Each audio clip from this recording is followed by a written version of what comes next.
ರಾಜ್ಯದಲ್ಲಿ ಜಾತಿ ಗಣತಿ ಶುರುವಾಗಿ 6 ದಿನ ಕಳೆದಿದೆ. ಆದರೆ ಸಮಸ್ಯೆ ಗೊಂದಲದ ನಡುವೆ ಸರ್ವೆ ನಡೆದಿದೆ.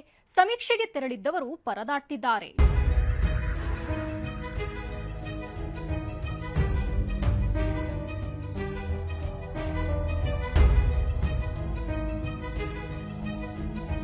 ಜಾತಿಗಣತಿ ಸಮೀಕ್ಷೆ ರಾಜ್ಯಾದ್ಯಂತ 6ನೇ ದಿನಕ್ಕೆ ಕಾಲಿಟ್ಟಿದೆ. ಆದರೆ ಸಮಸ್ಯೆ ಮಾತ್ರ ಬಗೆಹರಿದಂತೆ ಕಾಣಿಸ್ತಾ ಇಲ್ಲ. ಸಮೀಕ್ಷೆ ವೇಳೆ ಶಿಕ್ಷಕರು ನಾನಾ ಸವಾಲುಗಳನ್ನೇ ಎದುರಿಸ್ತಾ ಇದ್ದಾರೆ.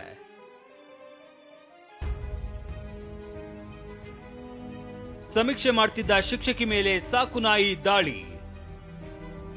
ಚಿಕ್ಕಬಳ್ಳಾಪುರ ನಗರದ ತಿಮ್ಮಕ್ಕ ಬಡಾವಣೆಯಲ್ಲಿ ಜಾತಿ ಗಣತಿಗೆ ತೆರಳಿದ್ದ ಶಿಕ್ಷಕಿ ಮೇಲೆ ಸಾಕುನಾಯಿ ಕಚ್ಚಿದೆ.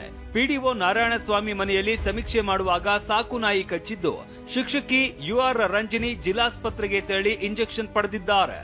ಭಯ ಬೀಳ್ಬೇಡಿ, ಸಾಕಿರೋ ನಾಯಿ ನಮ್ನ ಯಾರನ್ನು ಏನು ಮಾಡಲ್ಲ ಮೇಡಮ್, ನಮ್ಮ ನಾಯಿ ಇವತ್ತಿಗೂ ಯಾರಿಗೂ ಏನು ಮಾಡಿಲ್ಲ ಅಂತ ಹೇಳಿದ್ರು. ಆನಂತರ ಅದನ್ನ ಬಿಟ್ಟರು, ಅದು ಬಂದು ರೌಂಡ್ ಹೊಡಿತಾ ಇತ್ತು. ಸೆನ್ಸಸ್ ಎಲ್ಲ ಕಂಪ್ಲೀಟ್ ಆಯಿತು. ಅವ್ರ ಹತ್ರ ಫೈನಲ್ ಸಿಗ್ನೇಚರ್ ಎಲ್ಲ ಹಾಕಿಸ್ಕೊಂಡು ಸಬ್ಮಿಟು ಮಾಡಿದೆ. ಫೈನಲ್ ಸಬ್ಮಿಟ್ ಹಾಗೆ ಮುಗೀತಲ್ಲ. ಸರಿ, ಓಕೆ ಸರ್ ಬರ್ತೀನಿ, ಥ್ಯಾಂಕ್ ಯು ಅಂತೇಳಿ ಎದ್ದು ಕೂಡಲೇ ಹಿಂದೆಯಿಂದ ಬಂದ್ಬಿಡ್ತು. ಬಂದಾಗಲೇ ನಾನು ಬೇಗ ಕಾಲು ಎತ್ತಿಬಿಟ್ಟೆ ಸರ್. ಬೇರೆ ಫುಲ್ಲು ಹಾಕ್ಬಿಡ್ತಾ ಇತ್ತು ಅನ್ಸುತ್ತೆ, ಅಲ್ಲಿಗೂ ಸ್ವಲ್ಪ ಕಚ್ಚಿಬಿಡ್ತು. ಶಿವಮೊಗ್ಗದಲ್ಲಿ ವಿಶೇಷ ಚೇತನ ಶಿಕ್ಷಕರ ಪರದಾಟ.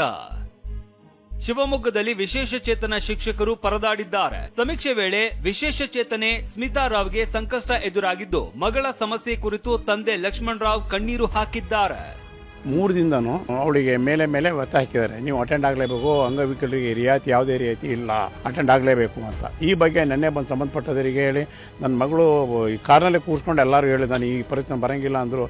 ಇಲ್ಲ ಬರಲೇಬೇಕು, ಹಾಗೆಲ್ಲ ಏನೂ ಮಾಡಲಿಕ್ಕಾಗಲ್ಲ ಅಂತ ಅವ್ರ ಜೊತೆಗೆ ಇದ್ದವರು ಕೆಲವು ಅಧಿಕಾರಿಗಳು ಕರೆದ್ರು. ಆಗೋದಿಲ್ಲ ಸರ್, ನಾನು ಅಡ್ಮಿಟ್ ಆಗ್ತೀನಿ, ಹಾಸ್ಪಿಟ್ಲಿಗೆ ಅಡ್ಮಿಟ್ ಆಗಿದ್ದಾಳೆ.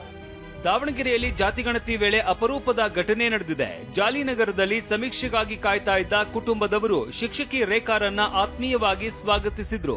ಬಳಿಕ ಅಗತ್ಯ ದಾಖಲಾತಿ ನೀಡಿ ಸ್ಪಂದಿಸಿದ್ದಾರೆ. ಇವ್ರ ಫ್ಯಾಮಿಲಿನಲ್ಲಿ ಒಂದೇ ಒಂದು ರೆಕಾರ್ಡ್ಸ್ ಇಲ್ಲ ಅಂತ ಹೇಳೋ ಹಾಗಿಲ್ಲ, ಪ್ರತಿಯೊಂದು ರೆಕಾರ್ಡ್ಸ್ ಇಟ್ಟಿದ್ದಾರೆ. ನೋಡಿ, ನೀವು ನೋಡ್ತಾ ಇರ್ಬೋದು, ಎಲ್ಲಾ ರೆಕಾರ್ಡ್ಸ್ ಇದೆ.